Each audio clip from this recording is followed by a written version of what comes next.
जंगल में बहार का मौसम आ चुका था। खाने पीने की कोई टेंशन नहीं थी, इसलिए तमाम पक्षी मिलजुल कर बहुत खुशी से रह रहे थे। उसी जंगल में रानो चिड़िया भी रहती थी। एक दिन साथ वाले जंगल से एक तोता आता है। चिड़िया बहन, कैसी हो? मैं ठीक हूँ तोते भैया। आप सुनाओ, आप कैसे हो और आपके जंगल के पक्षी कैसे हैं? चिड़िया, मैं ठीक हूँ, लेकिन मैं आपके पास एक संदेश लेकर आया हूँ। हाँ हाँ, बताओ तोते भैया, क्या संदेश है? रानो बहन, हमारे जंगल में बहुत ज़्यादा बारिश हुई है, जिसकी वजह से हर तरफ पानी हो गया और खाने की बहुत कमी हो गई है। बहुत से परिंदे तो भूख की वजह से मर गए हैं। हमारे राजा ने मुझे आपके पास भेजा है ताकि मैं आप सबको खबरदार कर दूं, क्योंकि अब बादलों का रुख आपके जंगल की तरफ है। ये ना हो कि इस जंगल से भी खाने की कमी हो जाए, इसलिए आप पहले पहले अपने लिए दाने जमा कर लो। लेकिन तोते भैया, इतने कम समय में हम कैसे दाने इकट्ठे करेंगे? रानो बहन, ये तो मैं नहीं जानता, लेकिन अब तमाम पक्षियों को कुछ ना कुछ तो करना ही पड़ेगा। इतना कहकर वो तोता वहाँ से चला जाता है। मम्मा, मेरे ख्याल में हमें ज़्यादा टाइम को ज़ाया नहीं करना चाहिए। हमें चाहिए कि अब हम कबूतर और मिट्ठू अंकल को भी बता दें, ताकि वो भी अपने लिए दाने जमा कर लें। हाँ हाँ, बिल्कुल मेरे बच्चे, हमें ऐसा ही करना चाहिए। और फिर रानो और उसका बेटा कबूतर की तरफ जाते हैं। रानो चिड़िया कबूतर को जाकर सारी बात बताती है। रानो बहन, तुम परेशान ना हो। शाम तक हमसे जितना हो सकेगा हम उतना दाना इकट्ठा कर लेते हैं। कबूतर भैया, आप दाना इकट्ठा करने जाओ, मैं मिट्टू और बाकी परिंदों को भी बता दूं। फिर रानो मिट्ठू की तरफ जाती है और वो फिर सारे पक्षी मिलकर समय को ज़ाया किए बगैर दाना इकट्ठा करने में मसरूफ़ हो जाते हैं। कालू भैया, आप इधर ही बैठे हुए हो, आप दाना जमा नहीं कर रहे? मैंने मिट्ठू से कहा था कि जाते हुए वो आपको भी बता दे, कल से बरसात शुरू होने वाली है। साथ वाले जंगल से संदेश आया था कि हम पहले पहले ही अपने लिए दाना इकट्ठा कर लेते हैं। तो फिर क्या करें? तुम क्यों इतना शोर मचाती फिर रही हो? गोरी बहन, आप तो गुस्सा ही कर गई। मैंने तो सिर्फ आपको बताया है, कल से अगर बरसात शुरू हो गई तो फिर आपके लिए बहुत मुश्किल हो जाएगी। हमें भी समय का फायदा उठाना चाहिए और पहले पहले ही दाना इकट्ठा कर लेना चाहिए। ठीक है रानो चिड़िया, तुम जाओ, हम भी तुम्हारे पीछे पीछे अभी आ जाते हैं। रानो चिड़िया वहाँ से चली जाती है। घोरी, मैं तो कहता हूँ हमें भी दाने इकट्ठे कर लेने चाहिए। ये ना हो कि हम फिर पहले की तरह बारिश में भूखे रह जाएं। चलो मेरे साथ, हमें दाने इकट्ठे करने चाहिए। कालू, मैंने तुमसे पहले ही कहा था, आज मैं अपने मेके जाऊंगी अपनी अम्मी के पास। मेरी अम्मी ने संदेश भेजा था मुझे बुलाने के लिए। पता नहीं क्या ज़रूरी बात करनी है मेरी अम्मी ने। गोरी, पागल मत बनो। हम तुम्हारी माँ से मिलने कभी दोबारा चले जाएंगे। अगर कल बरसात आ गई तो फिर क्या करेंगे? कालू जी, बिला वजह काई काई मत करें। मैं इस चिड़िया की चूचू की वजह से अपना प्लान बिल्कुल चेंज नहीं करूंगी। मैं तो अपनी माँ से मिलने जाऊंगी तो जाऊंगी। और हाँ, बात रही भोजन की, तो ये पक्षी जो कर रहे हैं जमा, वो किस दिन काम आएगा? या तो मांग कर खा लेंगे, अगर नहीं देंगे तो चुरा कर खा लेंगे। जब हमारा काम वैसे ही चल जाता है तो हमें क्या ज़रूरत है बिला वजह दाना जमा करने की? और फिर कालू कौवा गोरी के साथ उसके मेके चला जाता है। बाकी तमाम पक्षी सारा दिन दाना इकट्ठा करते हैं। रानो, कौवा नजर नहीं आ रहा और ना ही गोरी। मैं उनको बताकर तो आया था, मैं भी गई थी उनके पास, लेकिन आपको तो पता है ना तोते भैया, वो एक नंबर की फ्रॉड ये जोड़ी है। मुझसे कह रहे थे तुम चलो, हम तुम्हारे पीछे ही आ रहे हैं। देख लो, अभी तक तो नहीं आए। रानो बहन, इस दफ़ा अगर इन्होंने भोजन इकट्ठा नहीं किया तो फिर हम इनको नहीं देंगे। हर दफ़ा ये मुंह उठाकर मांगने आ जाते हैं और आपकी वजह से हम दे देते थे, अब नहीं देंगे। काम तो ये करते नहीं हैं। चलो छोड़ो उनकी बातें तोते भैया, हमारे पास वक्त बहुत कम है।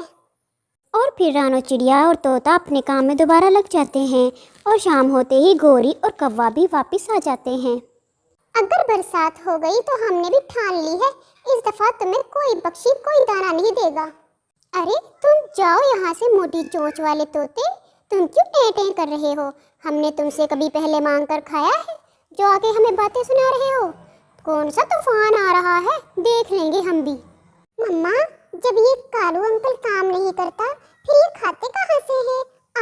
वक्त काम करती हो? बेटा ये हमेशा से ऐसे ही है। कालू तो पहले भी ऐसा ही था, ऊपर से उसको जो पत्नी मिली है वो उससे भी 2 हाथ आगे है, ये काम करते ही नहीं है। वो बैठकर बातें कर ही रहे थे कि बहुत तेज़ बारिश शुरू हो जाती है।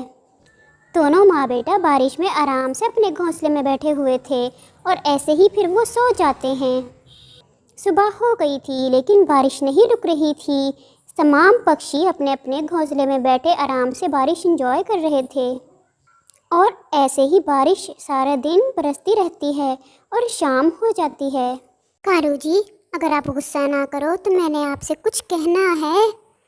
लगता है गौरी अब तुम्हें ज़रूर भूख सता रही होगी, बोलो क्या कहना चाहती हो। कालू मैंने तुम्हें सुबह से कुछ कहा नहीं, मैं सोच रही थी बारिश रुक जाएगी लेकिन बारिश तो शाम हो गई है, रुकने का नाम ही नहीं ले रही। मेरा तो भूख से बुरा हाल हो रहा है, देखो भूख की वजह से मेरा तो ब्लड प्रेशर भी लो हो रहा है। अब मुझे बताओ फिर मैं क्या करूं? मैंने तो तुमसे कल कितना कहा था कि तुम्हारे मेके नहीं जाते, लेकिन तुम तो ज़िद की पक्की हो ना। अब भुगतो बैठकर, मैं क्या कर सकता हूं अब? मैं तो तुम्हारे लिए अब किसी पक्षी से मांगने भी नहीं जाऊंगा, क्योंकि वो पहले ही कहकर जा चुके हैं कि वो हमें इस दफ़ा कुछ नहीं देंगे। मैं तो कहता हूँ तुम जाओ रानो की तरफ, मुझे तो वो कुछ देगी नहीं। तुम चली जाओ, अगर तुम्हें दे देगी तो ले आओ। तुम्हें क्या लगता है मुझे दे देगी क्या वो? अरे जाने में क्या हर्ज है, जाकर तो देखो, ज़्यादा से ज़्यादा खाली हाथ लौट आओगी ना। और फिर गौरी रानो की तरफ चली जाती है। रानो मैंने सोचा था बारिश शाम तक रुक जाएगी लेकिन ये तो रुकने का नाम ही नहीं ले रही। हाँ और अब तुम्हें भोजन चाहिए होगा।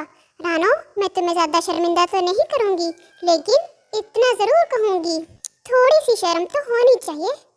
वो रानो तुम्हारे भाई के पेट में दर्द हो रहा था भूख की वजह से, मैं तो इसलिए आ गई, अगर नहीं देना तो ठीक है मैं चली जाती हूँ। और फिर रानो चिड़िया गौरी को कुछ दाने दे देती है।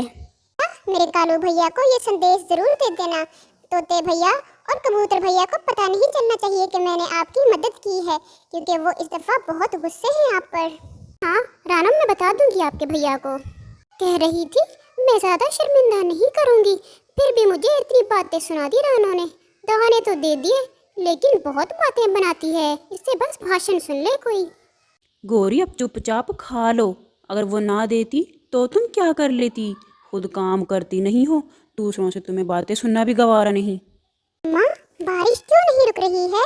अब तो पूरे जंगल में पानी ही पानी हो गया है। हाँ और इस मौसम में जिस भोजन को बारिश का पानी लग जाए वो भी खाने लायक नहीं रहता। हाँ ये आपने भोजन को कैसे रखा हुआ है? ये क्या है भोजन के ऊपर? बेटा ये भोजन के ऊपर मैंने फंदा लगा रखा है, ऐसे मौसम में चोर भी बहुत आते हैं, जो लोग काम नहीं करते वो फिर चोरी करके खाना खाते हैं। मैंने फंदा लगा दिया है ताकि जब कोई हमारा खाना चोरी करने की कोशिश करे तो वो इस फंदे में फंस जाए। मम्मा अगर ऐसा हुआ तो कितना मजा आएगा ना चोर को इस फंदे में फंसे हुए देखकर। ऐसे ही रात हो जाती है, दूसरा दिन भी गुजर जाता है। कौवा और कव्वी फिर से भूखे होते हैं। गौरी भला तुमने देखा था रानो के घर में कितना भोजन पड़ा था? कालू उसके घर में तो ढेर सारा भोजन पड़ा हुआ था। मैं पता क्या सोच रही हूँ, आज जाओ और सारा भोजन ही चुरा कर ले आओ। अरे गौरी तुम्हें कैसे पता चला? मैं भी यही सोच रहा था। हम दोनों का दिमाग एक जैसा ही जो काम करता है इसलिए। और फिर कालू रानो के घर की तरफ जाता है। जब वो खिड़की से देखता है कि रानो और उसका बेटा तो सोया हुआ है, तो वो चुपके चुपके से खिड़की से अंदर दाखिल हो जाता है और सीधा खाने की तरफ बढ़ता है।